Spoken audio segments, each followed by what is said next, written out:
નમસ્કાર મિત્રો.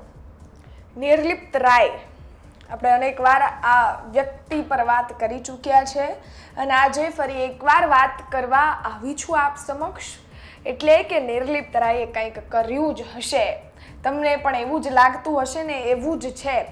નિર્લિપ્ત રાય જ્યારથી રાજકોટ રેન્જ આઈજી તરીકે નિમણૂક થયા છે ત્યારથી આપણને બધાને એમની પાસેથી એક અપેક્ષા હતી કે જેટલા પણ લુખ્ખાઓ એ જેની રેન્જ છે એમાં ચાલી રહ્યા છે અને તેમજ બેફામ બન્યા છે એની ઉપર રોક ટોક લગાવવાની અને તેમજ એનામાં ખોફ પેદા કરવાની પ્રક્રિયા ચાલુ થઈ જશે અને એ થઈ પણ ચૂકી છે. પહેલા નિર્લિપ્ત રાય છે એ રાજકોટ રેન્જ આઈજી તરીકે આવ્યા એટલે એમની અંડર જામનગર, દ્વારકા, ગોંડલ, રાજકોટ આ બધા જ એરિયાઓ આવે અને તેમજ એ પહેલી વાર જામનગર પહોંચ્યા છે. જામનગર ગઈકાલે રાતે પહોંચ્યા હતા અને ગઈકાલે રાતે જ સફાયો ચાલુ થઈ ગયો છે. નિર્લિપ્ત રાય રાજકોટ રેન્જ આઈજી તરીકે નિમણૂક થયા અને ત્યારબાદ સૌપ્રથમ એ પહેલી વાર તેમણે જામનગરની મુલાકાત લીધી. મુલાકાત તો લીધી જ, પરંતુ ત્યાં જઈ જામનગરમાં જેટલા લુખ્ખાઓ જે બેફામ બન્યા હતા એનું લિસ્ટ નીકળ્યું અને એમને તરત જ ચેતવણી આપવામાં આવી. સાથોસાથ એમના ઘરે ચેકિંગ પણ થયું અને તેમજ જેટલા પણ ઇલીગલ વેપન્સ એટલે કે હથિયારો તેમની પાસે હતા તે પણ લઈ લેવામાં આવ્યા, કબજે કરી લેવામાં આવ્યા અને તેમજ એ બધા જ લુખ્ખાઓ છે ને એને એક લાઈનમાં આમ રાખીને કહી દીધું કે જે પણ સીમાઓ છે ને એમાં આવી જજો, ઓળંગવાનો પ્રયત્ન ન કરતા. બાકી જે વસ્તુ અમરેલીમાં થતી હતી એ આ રેન્જમાં પણ થશે. અમરેલીનું એટલે કહું છું કારણ કે અમરેલીમાં એ કામ કરી ચૂક્યા છે અને જિલ્લાના લોકોને ખબર છે કે નિર્લિપ્ત રાયની કામગીરી કઈ રીતે થાય છે અને એટલે જ આપણે બધા પણ એમની પાસેથી અપેક્ષા રાખીને બેઠા છીએ કે નિર્લિપ્ત રાય આવશે, આવ્યા છે તો એ કંઈક તો કરશે જ. કારણ કે નિર્લિપ્ત રાયનું કામ બોલે છે.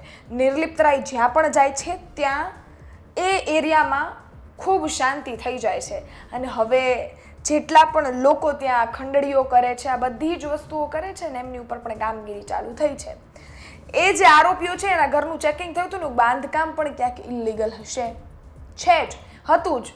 અને તેમજ હતું જ એટલે બોલી કારણ કે એ નિર્લિપ્ત રાયે રાતોરાત એની ઉપર બુલડોઝર ફેરવી દીધું છે.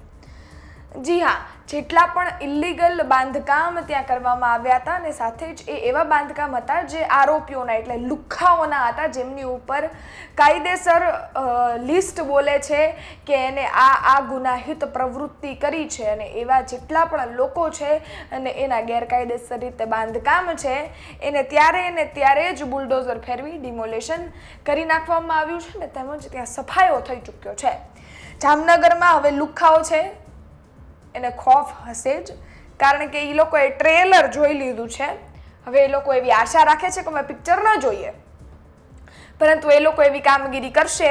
હજી એમાં જો એનામાં ડીંગો હશે કે અમે બધું કરી લેશું, કાંઈ થશે નહીં, તો નિર્લિપ્ત રાય છે એને પિક્ચર પણ બતાવશે ને પિક્ચર જોશે પછી ચૂપચાપ શાંતિથી જેલમાં બેસશે અને ચક્કી પીસશે.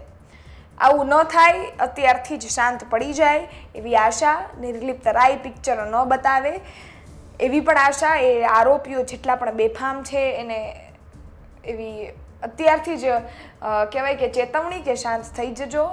બાપુજીએ કામકાજ ચાલુ કરી દીધું છે અને જો નહીં થાવ તો તમારી પણ વાળી આવશે, તમારો પણ વારો આવશે ને તમે પણ જોવા જાય ને કે ધીરે ધીરે લાઈનમાં આવતા જશો.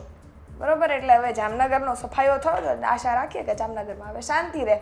તમારું શું માનવું છે નિર્લિપ્ત રાયની આ કામગીરીને લઈ કોમેન્ટમાં ચોક્કસથી જણાવજો. નિર્લિપ્ત રાયની કામગીરી સાથે જ રાજકોટ રેન્જમાં જેટલા પણ ગેરકાયદેસર કામકાજ થઈ રહ્યા છે એને લઈને પણ કામગીરી ચાલુ છે. એને લઈને પણ તમારું શું માનવું છે કોમેન્ટ બોક્સમાં ચોક્કસથી જણાવજો. તમે અમને યુટ્યુબ પર જોઈ રહ્યા હો, સબસ્ક્રાઇબ કરજો. ફેસબુક, ઇન્સ્ટાગ્રામ પર જોઈ રહ્યા છો, ફોલો કરજો. માહિતી વધારેમાં વધારે લાઇક, શેર કરજો, લોકોને માહિતગાર કરજો. ફરી મળીશું નવા વિડીયો સાથે.